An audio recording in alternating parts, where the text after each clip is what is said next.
Bab ke-9, Kota Perak. Tahanan wanita muda yang melihat kedatangan Lin Fang terlihat sangat ketakutan. Melihat pakaian yang mereka gunakan sangat lusuh dan kotor, membuat Lin Fang tersenyum dengan miris. Apa ini kehidupan yang adil? Mereka yang lemah selalu mendapatkan hal yang menyedihkan. Dihina dan mendapatkan perlakuan lebih buruk dibandingkan seekor binatang. Batin Lin Fang menarik nafasnya secara perlahan, lalu membuangnya dengan kasar. Lin Fang menatap mereka semua dengan tersenyum ramah. Kalian tidak perlu takut. Kedatanganku ke tempat ini ingin membebaskan kalian semua. Mereka semua hanya diam tanpa membalas kata-kata Lin Fang. Bahkan sebagian dari mereka menghindari tatapan Lin Fang karena trauma yang dialami. Lin Fang sama sekali tidak mempermasalahkan bagaimana respon mereka. Usah. Lin Fang melepaskan aura Dewa Naga dari dalam tubuhnya. Tempat di sekitarnya perlahan menjadi sangat menegangkan, membuat tahanan wanita kini merasa lebih baik. Aku akan membebaskan kalian semua. Kalian akan menjalani kehidupan yang lebih baik setelah keluar dari tempat ini. Mundurlah, aku akan menghancurkan rantai ini. Lin Fang menggerakkan tangannya dengan gerakan santai. Rantai itu hancur menjadi jeti debu. Tahanan wanita yang kini merasa lebih tenang setelah merasakan aura Dewa Naga yang dilepaskan Lin Fang menatap pemuda tampan di depannya, lalu mengucapkan terima kasih. Lin Fang tersenyum menatap tahanan wanita yang kini sudah jauh lebih baik. Kemudian mereka semua segera keluar dari ruangan bawah tanah hingga tiba di atas. Lin Fang meminta mereka semua untuk menunggunya di luar. Sedangkan Lin Fang melangkahkan kakinya menuju ruang harta yang berada di markas bandit. Hingga tidak lama, dia melihat sebuah ruangan. Aku rasa itu ruangan tempat mereka menyimpan hasil rampasan. Lin Fang segera masuk. Aku tidak menyangka, ternyata mereka semua mempunyai harta yang cukup banyak. Ucap Lin Fang saat sudah berada di dalam ruangan, di mana terdapat banyak sekali tumpukan emas. Hais, aku lupa mengambil cincin penyimpanan mereka semua. Setelah menguras habis harta di dalam ruang, Lin Fang segera melangkahkan kaki keluar. Di luar bangunan, semua orang menunggu kedatangan Lin Fang dengan sabar, hingga tidak lama mereka semua melihat Lin Fang yang keluar dari dalam bangunan. Tuan muda, ucap tahanan wanita yang berjumlah sekitar 23 orang. Bagaimana dengan kalian? Apa kalian ingin kembali ke desa asal kalian? Tanya Lin Fang menatap mereka semua. Mereka semua menggelengkan kepalanya. Tuan muda, desa kami telah dihancurkan, ucap salah satu dari mereka. Lin Fang menganggukkan kepala. Jika begitu, aku akan pergi menuju kota terlebih dulu.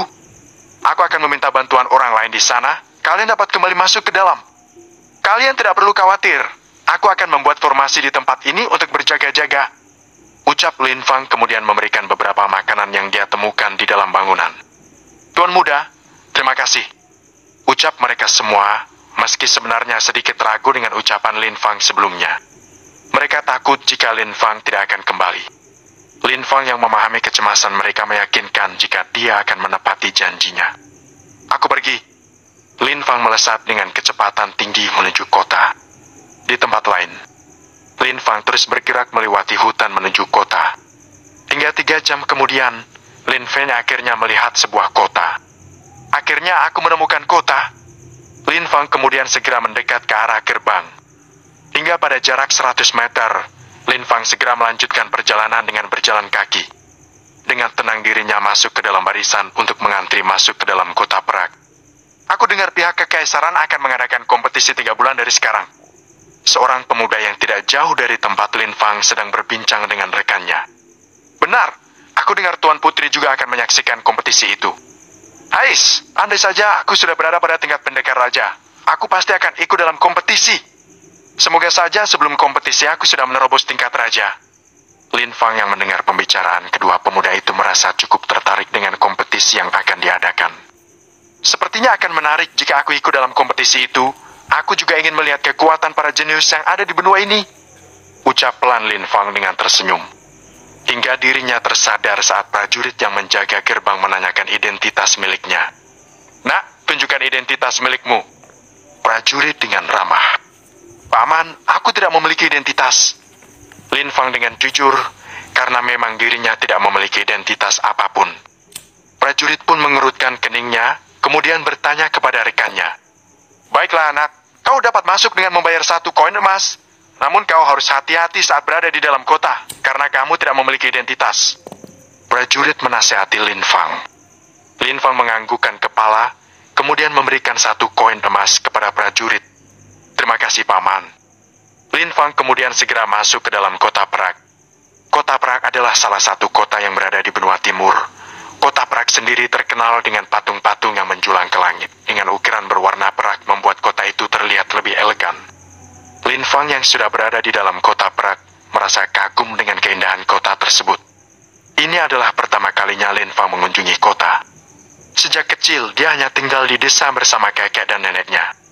Terlihat pejalan kaki yang begitu ramai saling berbincang, serta toko-toko di pinggir jalan yang dipenuhi pengunjung. Lin Fang yang merasa lapar setelah menempuh perjalanan yang cukup melelahkan itu segera mencari restoran. Hingga tidak lama kemudian, dia menemukan restoran sederhana. Dengan cepat, dia menuju bangunan 2 lantai itu. "Tuan muda, selamat datang," ucap seorang pelayan menyambut kedatangan Lin Fang dengan senyum ramah. Lin Fang kemudian dibawa masuk ke dalam restoran. Hingga akhirnya dia duduk di meja yang kosong. "Pelayan, aku ingin bertemu dengan manajer restoran. Apa bisa?" Lin Fang yang berniat meminta bantuan kepada sang manajer. Pelayan terdiam, dia menatap Lin Fang dengan penuh selidik. "Tuan muda, ada keperluan apa menemui manajer restoran kami? Aku akan menjelaskan nanti. Jadi apa bisa Nona membantuku?" Pelayan wanita itu terdiam, beberapa saat kemudian menganggukkan kepala. "Aku akan mencobanya. Mohon untuk menunggu." Pelayan wanita itu segera pergi menemui manajer.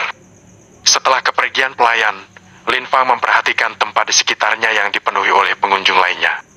Kehidupan di kota lebih baik dibandingkan dengan di desa. Andai saja kakek dan nenek masih hidup.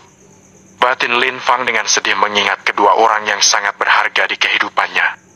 Hingga tidak lama kemudian, pelayan yang sebelumnya kembali. "Tuan muda, manajer sudah menunggu di ruangannya.